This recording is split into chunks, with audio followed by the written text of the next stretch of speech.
எல்லாருக்கும் நமஸ்காரம். நேற்றுக்கு வந்து நம்ம அந்த கல்கருடனோட தொடர்ச்சி இருந்ததுனால நம்ம நேற்றுக்கு சொல்ல முடியல. நேற்றுக்கு வந்து ஆதிசங்கரோட பிறந்தநாள். ஆதிசங்கரோட பிறந்தநாள் சித்திரை மாதம் சுக்லபட்ச பஞ்சமி அன்னைக்கு ஆதிசங்கர் பிறந்தார். ஆதிசங்கர் வாழ்ந்தது 32 வருஷம் தான். 7888 கிபி 788 820 வரைக்கும் தான், 32 வயசு வரைக்கும் தான் வாழ்ந்தார். அதுக்குள்ள அவர் பண்ணிட்ட சாதனை மகத்தான சாதனை. 32 வயசுக்குள்ள அவர் எல்லாம் எவ்வளவுலாம் பண்ணிட்டாருன்னு பாருங்க. ஆதிசங்கர் வந்து கேரளாவில் காலடின்ற இடத்துல சிவகுரு ஆரியாம்பாள் தம்பதிக்கு குழந்தையா பிறக்கிறார். அவங்களுக்கு ரொம்ப நாள் குழந்தை இல்லை. அவங்க அந்த திருச்சூர்ல இருக்க வடக்குநாதர் ஈஸ்வரன் கோயில், பெரிய கோயில் வடக்குநாதர் கோயில் இருக்கு. அந்த கோயிலில் போய் அவங்க ரொம்ப வேண்டாங்க ஈஸ்வரனை வேண்டும் போது ஈஸ்வரன் கனவுல வந்து உங்களுக்கு வந்து 8 வயசு வரைக்கும் வாழக்கூடிய அறிவான பிள்ளை வேணுமா, இல்லை 100 கெட்ட குணம் இருக்கிற அந்த மாதிரி பிள்ளைகள் வேணுமா, வாழ்வியல் சிந்தனை இல்லாத கெட்ட குணங்களை கொண்ட 100 பிள்ளைகள் வேணுமா, இல்லை 8 வயசு வரைக்குமே வாழ்ந்து மிகச்சிறந்த ஞானியா வழங்கக்கூடிய இது 8 வயசு வரைக்குமே வாழ்ந்து மிகச்சிறந்த ஞானியாக வழங்கக்கூடிய ஒரு பிள்ளை வேணுமான்னு கேட்குறாங்க. அந்த நேரத்தில் அவங்களுக்கு வந்து எங்களுக்கு ஒரு பிள்ளை இருந்தால் போகிறோம், ஞானியாக இருக்கணும் அப்படின்னாங்க. இந்த 8 வயசுன்றதை அவங்க அவ்வளோ பெருசாக எடுத்துக்கல. அப்போதைக்கு அவங்களுக்கு குழந்தை வேணுன்ற வரைக்கும் தான் நினச்சாங்க. அதே மாதிரி ஈஸ்வரன் அந்த குழந்தையும் கொடுத்துறாரு. அப்பெல்லாம் வந்து சேர தேசத்தை வந்து எல்லாம் தமிழ் பேசுறவங்க தான். சேர நாடுங்கிறது தமிழ் தான். மலையாளம் தோன்றி 1000 வருஷம் தான். இது 1000 வருஷத்துக்கு முன்னாடி காலம். 1000 வருஷத்துக்கு முன்னாடி காலத்துல கேரளம் வந்து தமிழ்நாட்டை சேர்ந்ததா தான் தமிழ் தான் பேசுறாங்க. குலசேகர ஆழ்வார் இன்னைக்கு வந்து நீங்க வந்து திருவள்ளக்குளம்னு இதுக்கு பக்கத்துல நம்ம கேரளாவில் அந்த ஒரு கொடுங்கையூர், அந்த கொடுங்கலூர் பக்கத்துல இருக்கு. அங்கதான் பிறந்தார் அவர். அந்த ராஜா, கேரள ராஜா குலசேகர ஆழ்வார்னு 105 பாடல்கள் திவ்யபிரபந்தத்தில் பாடியிருக்கார். பூரா தமிழ் தான். அவர் திருப்பதியும் அந்த ஸ்ரீரங்கத்தையும் ரொம்ப புகழ்ந்து பாடியிருக்கார். ஒரு நேரத்தில் அவருக்கு வந்து ராமர் வந்து படையோட திரட்டிட்டு ராவணன் கூட சண்டைக்கு போறாருனா, என் ராமன் போகும்போது நான் எப்படி இருக்கணும்ட்டு நானும் போய் உதவி பண்ணுவேன்ட்டு படையெல்லாம் திரட்டின்னு வந்துடுறாரு. ராமர் கூட வந்து சண்டை போடுறதுக்கு, ராமர் கூட சேர்ந்துட்டு ராவணன் கூட சண்டை போடுறதுக்கு கிளம்பி வந்துடுறாரு. அதாவது கதையையும் வாழ்வையும் ஒன்றி செயல்படுறவங்க. அது மாதிரி வாழ்ந்தவர் அவர் குலசேகர ஆழ்வார்னு. அது மாதிரி அங்கே வந்து தமிழ் இருந்த இடம் தான். இப்போ அங்கே கேரளத்தில் வந்து மொழி கொஞ்சம் திருப்பி ஏற்பட்டதுனால 1000 வருஷமா மலையாளம். அது மாதிரி அவர் அந்த அங்கே பிறக்கிறார். அந்த 4 வயசு வரைக்கும் வளர்றார். 4 வயசுல சங்கரோட அப்பா இறந்து போயிடுறார். 4 வயசுல சங்கரோட அப்பா செத்து போன அப்புறம் இவர் வந்து ஒரு குருகுலத்தில் போய் சேர்ந்து படிக்கிறார். குருகுலத்தில் சேர்ந்து படிக்கும்போது பிச்சை எடுக்கணும். காத்தால பிச்சை எடுக்க போகும்போது அந்த கனகதாரா சொன்னது, ஒரு இடத்துல ஒரு லேடி வந்து வீட்டில் எதுவுமே பிச்சை இல்லைன்னொடனே ரொம்ப வறுமை வேலையில் வீட்டுக்குள்ள வீடு வந்து ஓட்டையா இருந்ததான். வெளியில நெல்லி மரம் இருந்ததான். அந்த நெல்லி மரம் காய்ச்சி உள்ளுக்குள்ள ஒரு நெல்லிக்காய் வந்து அந்த கூரையில் இருக்க ஓட்ட வழியா உள்ள விழுந்துருந்தான். அந்த நெல்லிக்காயை எடுத்துட்டு வந்து இவரோட பிச்சை பாத்திரத்தில் போடும்போது இவர் பார்க்குறாரு, வெளியில வந்து நெல்லி மரம் இருக்கு, இந்த காய் உள்ள போய் விழுந்திருக்கு, அதை எடுத்துட்டு வந்து போடுறா, வேற ஒன்றும் இல்லை. தெரிஞ்சோடனே கனகதாரா பண்ணோடனே தங்க நெல்லிக்கனிகள் அங்கே விழுந்ததா அது ஒரு புராணம் உண்டு. அது இந்த நேரத்தில் தான் இந்த இவர் வந்து குருகுலத்தில் இருந்தப்பதான் அவங்க பாக்குறாங்க. 8 வயசு ஆகுது இவருக்கு. 8 வயசு ஆகணும்னா அப்ப எல்லாம் பால்ய யோகம் உண்டு இல்லையா. 8 வயசுல இவர் கல்யாணம் பண்றதுக்கு அவங்க அம்மா ஏற்பாடு பண்றாங்க. கல்யாணம் பண்றதுக்கு ஏற்பாடு பண்ணும்போது 8 வயசுல வடக்குநாதர் வந்து 8 வயசு தான் குழந்தை இருக்கும்னு சொல்லியிருந்தார் இல்லையா. இவங்க 2 பேரும் போய் அங்கே பூர்ணா நதின்னு ஒன்று காலடியில் இருக்கு. அந்த பூர்ணா நதியில போய் குளிக்க போறாங்க. குளிக்க போகும்போது வடக்குநாதர் வந்து யமதர்மன் கிட்ட சொல்ல, யமதர்மன் வந்து முதலையா மாறி போய் குழந்தையோட காலை பிடிச்சிடுற. அம்மா ஆரியாம்பாள் கதறா விட்டுரு முதலைக்கு எடுத்து காப்பாற்றுறதுக்கு. அப்பா திடீர்னு கேட்கறது, நீ பிள்ளைய காப்பாற்றணும்னா காப்பாற்ற முடியாது, உன் பிள்ளையோட காலம் முடிஞ்சு போகிறது, ஒரே ஒரு வழிதான் இருக்கு, உன் பிள்ளைக்கு சன்னியாசம் கொடுத்தேன்னா சன்னியாசம்ன்றது மறுபிறவி எடுத்துதான் ஆயிடும், அதனால உன் பிள்ளை உயிர் பிழைக்கிறதுக்கு ஒரே ஒரு வாய்ப்பு தான் இருக்குன்னு சொல்றா. சொன்ன உடனே வேற வழி இல்லாத சன்னியாசம் கொடுத்துறாங்க. ஆக்சுவலா 8 வயசுல ஆதிசங்கர காலம் முடிஞ்சிருக்கணும். சன்னியாசம் ஏற்றுன்றதுனால அவருக்கு இன்னும் கொஞ்சம் அவரோட காலம் அதிகமாச்சு. அதை பார்த்த உடனே சன்னியாசத்துக்கு ஒத்துக்கிறாங்க. அவங்க அம்மா ஒத்துக்கிறாங்க. சன்னியாசம் மேற்கொள்றார். சன்னியாசம் அங்கேயே மேற்கொள்றார். அதாவது பிரைஷ மந்திரம்னு ஒரு மந்திரம் இருக்கு. பிரைஷ மந்திரம்னு ஒன்று இருக்கு. அது என்னன்னா குரு இல்லாமலே சன்னியாசத்தை ஏத்துக்கிறது. அதுக்கு பேர் ஆபத் சன்னியாசம் பேர். ஆபத் சன்னியாசம்ன்றது அந்த சன்னியாசத்தை அந்த பிரேஷ மந்திரத்தை சொல்லி அதை ஏத்துட்டு சன்னியாசியா மாறிடுறார். அதுக்கப்புறம் குருவை தேடி போறார். குருவை தேடி போகும்போது துங்கா நதினு உங்களுக்கு கேரளாவில் இருக்கு. அது என்னன்றது சொல்றேன் பின்னாடி, உங்களுக்கு இன்னும் கொஞ்சம் பொறுத்து தெரியும். துங்கா நதி கரையில போகும்போது பார்த்தா ஒரு நிறை மாத கர்ப்பிணி தவளை நல்ல வெயில்ல பிரசவத்துக்காக துடிக்கிறப்ப ஒரு பாம்பு அங்க வந்து படம் எடுத்து அந்த தவளைக்கு நிழலை கொடுக்குறது. பாம்பும் தவளையும் நேர் எதிரி இல்லையா? அதே மாதிரி அங்க இருக்கிற அந்த கோவில்ல அந்த அங்க இருக்கிற நதியில, அந்த துங்கா நதியில மானும் புலியும் ஒரே இடத்துல வந்து தண்ணி குடிக்கிறது பக்கத்துல. இதெல்லாம் பார்த்த உடனே இங்கே இந்த மிருகங்கள் வந்து தன்னுடைய குணாதிசயங்களை எல்லாம் விட்டு அன்புக்கு அடிமையாகி அப்படி இருக்க, ஒத்துமையா இருக்கே, இங்க ஏதோ விசேஷம் இருக்குன்ட்டு போய் கேட்கறாரு. அங்க போய் தேடும் போது அங்க எல்லாரும் சொல்றா, இது வந்து இப்போ அங்க தேடி பார்க்க ரிஷியசிங்கர் இங்க இருந்து தவம் பண்ணார். அதனால ரிஷியசிங்கருக்கு வந்து அந்த விகல்பமே தெரியாது. ரிஷியசிங்கரோட இதுவே வந்து அவரோட பிறவி இதுவே வேற. அவர் வந்து இங்க இருந்து தவம் பண்ணார் இந்த இடத்துல. அதனால அவருடைய அந்த அவர் தவம் பண்ண பலனால இந்த ஏரியாவுக்குள்ள வந்துட்டா ஒருத்தர் வந்து விரோதம் அந்த இதெல்லாம் மனமாற்றலையா இருக்காது அப்படின்னு சொல்றாங்க. அந்த இடத்த அவர் நோட் பண்ணிக்கிறார். அதுதான் சிருங்கேரி தான் ரிஷியசிங்கர் ஆசிரமம் தான் சிருங்கேரியா மாறி இருக்கு இன்னைக்கு. சிருங்கேரி அதுலேயும் பிற்காலத்தில் ஒரு மடத்தை அவர் ஆதிசங்கர் அமைக்கிறார். அதே மாதிரி அதுக்கு அடுத்தது அங்கேருந்து போறார். அங்கேருந்து சிருங்கேரியிலேருந்து தேடிட்டே போறார். அந்த இது நர்மதா இவர் ஓரத்தில் கோவிந்த பகவத் பாதர்னு ஒருத்தர், அவரை தேடி போறார். அவரை போய் எல்லாரும் சொல்ற அவர்கிட்ட போய்ப்பா நீ வந்து சீடனாகணும்னு ஆதிசங்கர் போய் கோவிந்த பகவத் பாதாள், அதனால்தான் ஆதிசங்கர பகவத் பாதாள்னு இவருக்கு பேரு.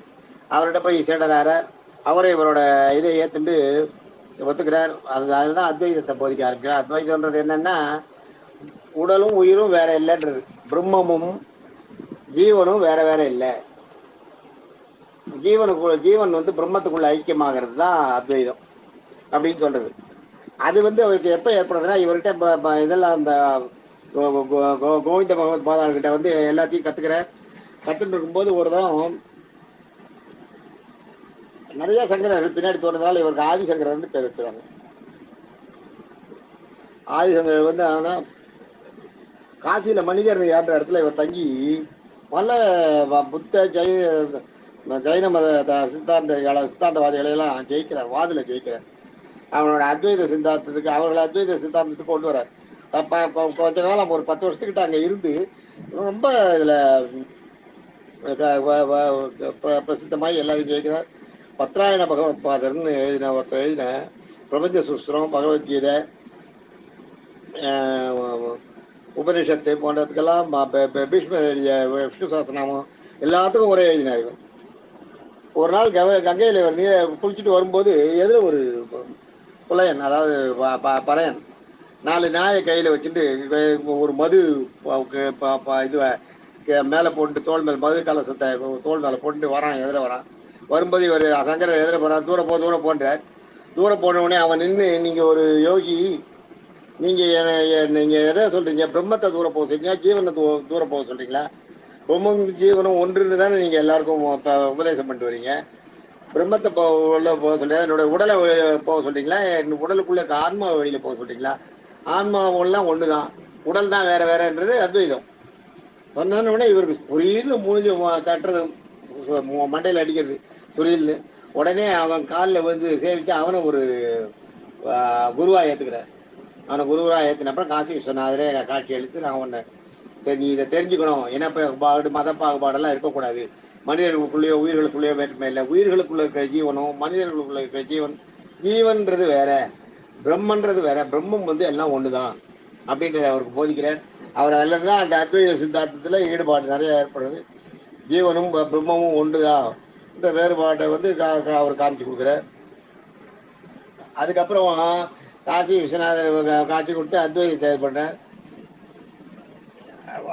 அந்த இடத்துலதான் இந்த பிரம்மத்தையும் அந்த இதையும் ஜீவனையும் ஒண்ணுன்னு சொல்றதான் மனிஷ பஞ்சகம்னு 5 பஞ்சகம்னா 5 மனிஷ பஞ்சகம்னு 5 பாடலை வந்து ஆதிசங்கர் பாடுறார். அந்த இடத்துல காசி விஸ்வநாதர் கற்றுக் கொடுத்தார். காசி விஸ்வநாதரால் நான் இந்த மாதிரி மாறினேன்றதை ஒரு நிலைநிறுத்தி மனிஷ பஞ்சகம்னு 5 பாடல்களை 5 பாடல்கள்லாம் 5 சின்ன சின்ன பாடல் இல்லை, பெரிய பெரிய பாடல்கள். இந்த நிகழ்வை குறிப்பிட்டுள்ள இந்த எதிர புலையன் வந்ததும் நாய் வந்ததும் உடனே தனக்கு தனக்கு புத்திமதி சொன்னதும் அவருக்கு சீடரானதும் அப்புறம் அவர் காசி விஸ்வநாதரே சாட்சி கொடுத்ததும் அதை பற்றி சொல்றார். அது மாதிரி ஒரு அது மாதிரி அங்க வந்து கோலையப்பட்டர்னு ஒருத்தர், குமரி பட்டர்னு ஒருத்தர். இந்த குமரி பட்டர் என்ன பண்ணார், இவர் வந்து இந்த அத்வைத சித்தாந்தத்தை ஃபாலோ பண்றவர். இவர் என்ன பண்றார், ஒரு இந்த ஒரு புத்த மத துறை மாதிரி வேஷம் போட்டு அவங்களுக்குள்ள போய் அவங்களோட புத்த மத ரகசிய சூட்சமங்களை எல்லாம் தெரிஞ்சுட்டு வந்துட்டு அதுக்கப்புறம் இவர் வந்து இங்க மறுபடியும் அவரோட பழைய அத்வைதத்துக்கு வந்துட்டு அவங்களெல்லாம் வாதுக்கு கூப்பிட்டு அவங்களெல்லாம் ஜெயிக்கிறார்.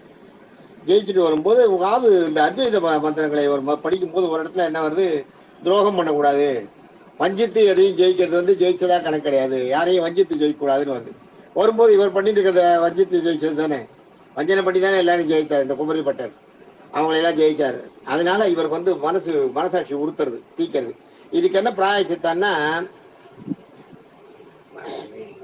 அதுக்கு வந்து இந்து சாக்னி பிரவேசம்னு ஒண்ணு.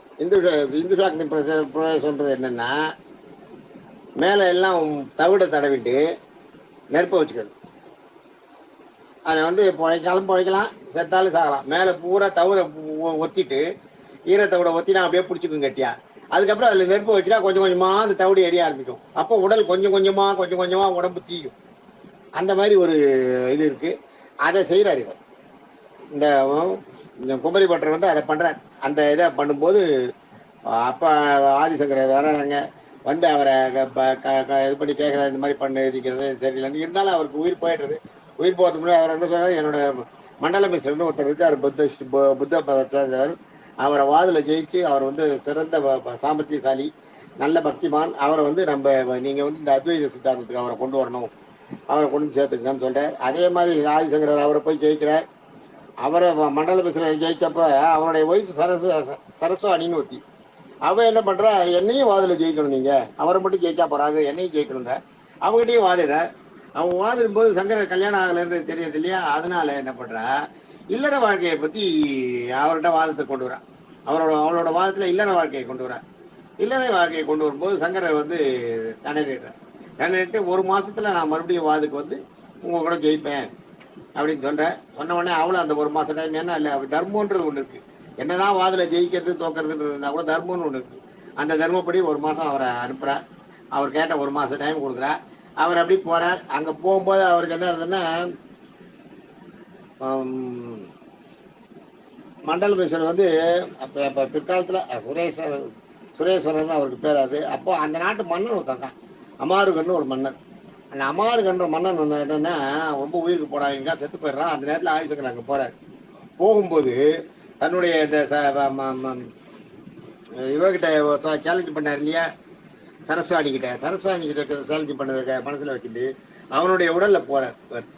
கூடு விட்டு கூடுவாரு. யோக சாஸ்திரம் சங்கரருக்கு தெரியும்.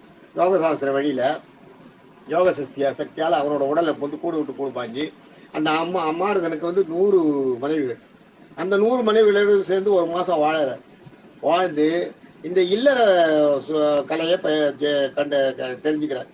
இல்லற கலையை தெரிஞ்சுட்டு மறுபடியும் வந்துடுறார். அதுக்கப்புறம் சரஸ்வாணி கிட்ட வந்து அவளை வாதில ஜெயிக்கிறார். ஏன்னா இல்லற கலை தெரியாத அவகிட்ட பேச முடியல. இல்லற கலை தெரிஞ்சுக்கணும்னா ஒரு உயிரோட இருக்கிற ஒரு மனிதனோட அடுத்த ஒரு மனையை பெண்டாடுறது தப்பு. ஆக இவன் செத்து போன அப்புறம் அதை கேட்கிறார். அவர் காசி விஸ்வநாதர்கிட்ட கேட்கிறார். கேட்கும்போது இல்ல தப்பு இல்ல, பண்ணு, பரவாயில்ல, உனக்கு வந்து இப்ப சரஸ்வதி ஜெயிக்கணும், அதை நீ இது பண்ணிக்கோ, இதை நீ என்ன மனசுல நினைச்சிட்டு பண்ணுன்னு சொல்ற, என்ன நினைச்சிட்டு இந்த தப்பை நீ பண்ணு அப்படின்னு காசி விஸ்வநாதர் சொல்ற. காசி விஸ்வநாதரை மனசுல நினைச்சிட்டு தான் ஒரு வாதுல ஜெயிக்கணும், இந்த தன்னுடைய அத்வைத சித்தாந்தத்தை பரப்பணும்ன்றத மனசுல வச்சுட்டு இல்லற சுகத்துல அவரை போய் ஈடுபடுறது வந்து ஒரு காம எண்ணத்தோட இல்லாம இந்த வாதில ஜெயிக்கணும்ன்ற அதே எண்ணத்தோட அந்த அவருடைய 100 மனைவிகளோட சேர்ந்து இல்லற வாழ்க்கையை 1 மாசம் நடத்திட்டு வர்றார். வந்து அதுக்கப்புறம் அந்த சரஸ்வாணி கிட்ட வாதம் பண்ணி ஜெயிக்கிறார். அவளையும் சீடராக்கிறார். ஆதிசங்கர் இதை வந்து பெரிய விருட்சம் மாதிரி இந்தியா பூரா பரப்பணும்னு நினைச்சார். இந்தியா ஃபுல்லா அது பரவணும்னு நினைச்சார். அதுக்காக என்ன பண்ணார், தோடகாச்சாரியர்னு ஒருத்தர் ரெடி பண்ணி என்பவரை தலைவராக்கி கொண்டு ஜோதிபீடம்ன்றது பத்ரியில இருக்கு. பத்ரியில இப்போ கூட நீங்க பத்ரிக்கு போனீங்கன்னா மேலே போனீங்கன்னா பத்ரி அந்த கோவில் இருக்கு இல்லையா, கோவிலுக்கு பின்பக்கத்துல பாத்தீங்கன்னா சங்கரமடம்னு ஒண்ணு இருக்கும். தமிழ்ல எழுதிருக்கும் சங்கரமடம். பத்ரியில போனீங்கன்னா தெரியும். பத்ரி கோவிலுக்கு பின் இடதுகை பக்கத்துல இந்த பத்ரி கபால மோட்டம்னு ஒரு இது அந்த பிண்டம் வைப்பாங்க. அதுக்கு அந்த இடத்துல மேல பாத்தீங்கன்னா தமிழ்ல எழுதிருக்கும் சங்கரமடம். ஜோதிபீடம் அதுதான். அந்த ஜோதிபீடத்தை அப்போ உருவாக்கினார் சங்கரர். வந்து அங்க அந்த அந்த அத்வைதத்தை பரப்பத்துக்காக சங்கர மடத்தோட கிளையா ஜோதிபீடத்தை பத்ரியை உருவாக்கினார். அதே மாதிரி பத்மபாதர்னு ஒருத்தர் அவரை தலைவராக வச்சு அவரை வந்து அவர் தலைமையில கோவர்தன பீடம்னு பூரியில இருக்கிறது. இப்ப பூரி சங்கராச்சாரியார் கோவர்தன பீடம். கோவர்தன பீடத்துல வந்து பூரி அவரை அங்க பூரியில வந்து அங்க ஒரு சங்கர மடத்தை உருவாக்குற. அதுதான் இன்னைக்கு பூரி சங்கராச்சாரியார்னு இருப்பேன். அது கோவர்தன மடம். அது மாதிரி பத்ரி சங்கராச்சாரியார் தான் வந்து தோடகாச்சாரியார். அது பத்ரி சங்கர மடம். அதுக்கடுத்து வந்து சுரேஸ்வர் இப்ப ஜெயிச்சார் இல்லையா, அந்த இவரை வாதில சரஸ்வாணியோட இவர் மந்திர மிஸ்ரர், அவரை வந்து மண்டல மிஸ்ரர் ஜெயிச்சார் இல்லையா, அவர் தான் சுரேஸ்வரன் அவர் பேரை மாத்திட்டு அவரை வந்து தலைவராக வச்சு சாரதா பீடம்னு சிருங்கேரியில இவர் போகும்போது பார்த்துட்டு போனார் இல்லையா சிருங்கேரி, அந்த சிருங்கேரியில சாரதா பீடம்னு ஒரு பீடத்தை உருவாக்கினார். அதுக்கப்புறம் அஸ்தாமல்கர் அப்படின்னு அவர் ஒருத்தரை உருவாக்கி அஸ்தாமல்கர் ஒருத்தரை அவரை தலைமை ஏற்க செய்து துவாரகா பீடம்னு துவாரகா பீடம் அப்படின்னு ஒரு பீடத்தை உருவாக்குறார். இந்தியாவோட 4 பக்கத்திலேயே 4 பீடங்களை உருவாக்கி இந்த அத்வைதத்தை வளர்க்க வைக்கிறார். காஞ்சிபுரத்துல வந்து அதுக்கு எல்லாத்துக்கும் தலைமையகமா காஞ்சிபுரத்துல காமகோடி பீடம்னு ஒண்ணு உருவாக்கி அங்க இவரே தங்கியிருக்கார். 4ஆம் வட்டத்தில் அது அந்தந்த பீடங்கள் தனித்தனியா பிரிக்கிறது. ஆனா ஒரு காலத்துல இந்த 5 பீடமும் எல்லாம் ஒன்னாதான் இவரோட கட்டுப்பாட்டில் தான் இருந்தது ஆரம்பத்துல. அது ரொம்ப விசேஷமான இது. காஞ்சிபுரத்துல இருக்க தலைமை பீடம். இப்ப யாரும் அந்த தலைமைக்கு கட்டுப்படல. அந்தந்த சங்கராச்சாரியார் தனித்தனியா இருக்காங்க. அதனாலதான் நீங்க நம்மளுக்கு கன்ஃபியூஸ் ஆகும். இது வந்து சிருங்கேரி சங்கராச்சாரியார் இருக்கு, பூரி சங்கராச்சாரியார்ன்றாங்க, துவாரகா சங்கராச்சாரியார்ன்றாங்க, அது மாதிரி பத்ரி சங்கராச்சாரியார். பத்ரிக்கு நீங்க போகும்போது கூட வழியில பாத்தீங்கன்னா, பத்ரிக்கு பஸ்ல போகும்போது வழியில பாத்தீங்கன்னா ஒரு இடத்துல பெரிய ஒரு ஊர் மாதிரி இருக்கு, அப்படியே காடா கிடக்கு. அந்த இடத்துல இந்த இடம் சங்கர மடத்துக்கு சொந்தமானதுன்னு தமிழ்ல எழுதி போட்டுருக்கு.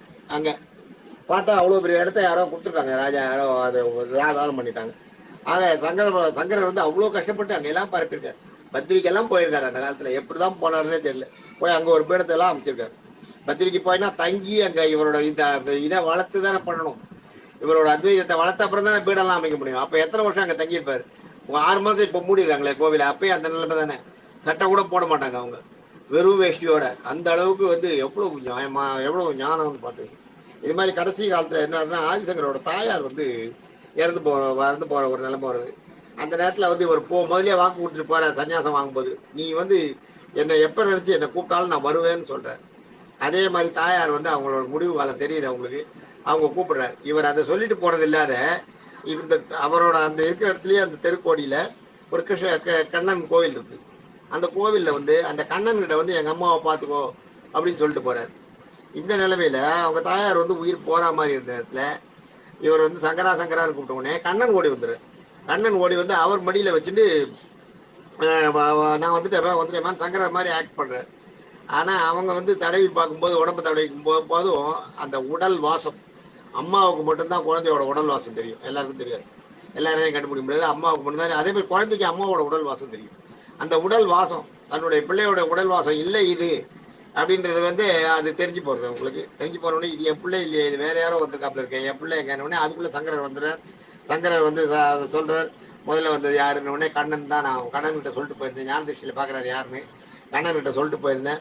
அதனால அவர் தான் வந்து உனக்கு இவ்வளவு நேரம் நான் எனக்கு பதிலாக அவர் கூட உட்காந்துட்டு உங்கள்கிட்ட பேசிட்டு உன்னோட உயிர் போகாம காப்பாற்றி வச்சிருந்திருக்கேன் நான் வர வரைக்கும். இப்போ நான் வந்துட்டேன்னு சொன்ன உடனே அம்மா வந்து பிள்ளைய பார்த்துட்டு அதுக்கப்புறம் அவங்க காலமாயிடுது. அப்புறம் அவங்களுக்கான ஈம கடனை அவர் செய்கிறார்.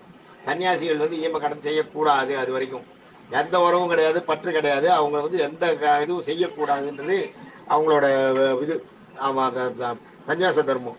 ஆனா அந்த சன்னியாச தர்மத்தை மாத்தினது ஆதிசங்கரர் தான். ஆதிசங்கரர் தான் அந்த சன்னியாச தர்மத்தை மாத்தி தாய்க்கு மட்டும் விதிவிலக்கு, தாய்க்கு மட்டும் விதிவிலக்கு. நமக்கு இந்த உடலையும் உயிரையும் கொடுத்த தாய்க்கு விதிவிலக்கு, வேற யாருக்கு அப்பாவுக்கு கூட கிடையாது. அம்மாவுக்கு மட்டும் ஈம காரியங்களை பிள்ளை செய்யலாம் அப்படின்றத அந்த மடாதிபதிகள் அந்த சன்னியாசிகளுக்கு அதை ஒரு முன்னுதாரணமா இவர் காமிச்சு அதை பண்ணினார். அதனாலதான் இன்னைக்கும் வந்து சன்னியாசிகளுக்கு வந்து அம்மாவுக்கு மட்டும் ஈமகை செய்யறதுக்கு இது உண்டு, அனுமதி உண்டு, வேற யாருக்கும் இல்லை. இப்படி ஆதிசங்கரோட கதை. இப்படி அவர் வாழ்ந்த காலம் 32 வருஷம் தான், 32 வருஷம். இந்த 32 வருஷத்துக்குள்ள எவ்வளவு பெரிய காரியங்கள் எல்லாம் பண்ணியிருக்காரு பாருங்க. எத்தனை 5 இடத்துல மடம் அமைச்சிருக்காரு. 5 இடத்துல மடம் அமைச்சு அவர் கடைசியில இங்கதான் காஞ்சிபுரம் சங்கரமடத்துல தான். எவ்வளவு அவரோட காலம் வந்து 5 இடத்துல வந்து, அதுவும் எங்க பத்ரியில அவ்வளவு உயரத்துல போய் மடம், இந்த பக்கத்துல துவாரகா மடம், 4 மூலையில பூரியில மடம், சிருங்கேரியில மடம், காஞ்சிபுரத்துல மடம் வச்சு அங்க இவர் இருந்தார். அதனாலதான் காமகோடி பீடம்ன்ற பாருங்க. காஞ்சி காமகோடி பீடம் வந்து காஞ்சிபுரத்து பீடம், அதுக்கு பேர் காமகோடி பீடம்னு பேரு. அந்த காஞ்சி காமகோடி பீடத்தை உருவாக்குறார். அவ்வளவு ஆதிசங்கரோட பெருமை இவ்வளவு இது. நேற்றுக்கு ஆதிசங்கரோட பிறந்த நாள். அதை முன்னிட்டு நேற்றுக்கு வந்து நம்ம கல்கரோட தொடர்ச்சி இருந்ததுனால அது விட்டு போகாம இருக்கணுன்றதா நேற்று சொல்லல. அதனால ஆதிசங்கரோட அந்த அவருடைய வரலாறை இன்னைக்கு நான் சொன்னேன். இன்னும் இதுல ஏதாவது சந்தேகம் இருந்தா கேட்கலாம், கேட்டா சொல்றேன். தேங்க்யூ. நாளை சந்திப்போம்.